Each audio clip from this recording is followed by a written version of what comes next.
শরীফ ওসমান হাদীর অবস্থা অত্যন্ত সংকটাপন্ন, প্রধান উপদেষ্টার প্রেস উইং।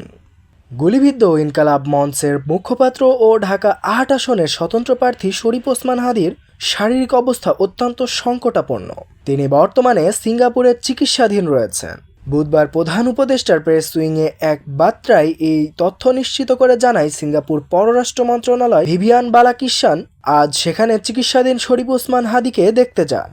পরে রাতে তিনি অন্তর্বর্তী সরকারের প্রধান উপদেষ্টা অধ্যাপক মোহাম্মদ ইউনূসকে ফোন করে হাদীর সর্বশেষ শারীরিক অবস্থার বিষয়ে অবগত করেন।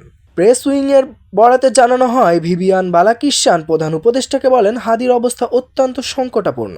এদিকে প্রধান উপদেষ্টা অধ্যাপক মোহাম্মদ ইউনূস দেশবাসীকে শান্ত থাকার আহ্বান জানিয়ে শরীফ ওসমান হাদীর দ্রুত আরোগ্য কামনায় দোয়া ও প্রার্থনা করার অনুরোধ জানিয়েছেন।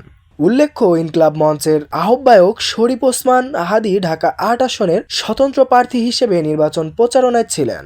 গত শুক্রবার দুপুরে রাজধানীর পুরানা পল্টন বক্স কালভার্ট সড়কে দুর্বৃত্তদের গুলিতে তিনি মাথায় গুলিবিদ্ধ হন। গুরুতর আহত অবস্থায় তাকে প্রথমে ঢাকা মেডিকেল কলেজ হাসপাতাল ও পরে এভারকেয়ার হাসপাতালে ভর্তি করা হয়। পরবর্তীতে উন্নত চিকিৎসার জন্য গত সোমবার দুপুরে এয়ার অ্যাম্বুলেন্সে করে তাকে সিঙ্গাপুর নেওয়া হয়। তার সঙ্গে রয়েছেন তার ভাইসহ বাংলাদেশি চিকিৎসক ও নার্সের টিম।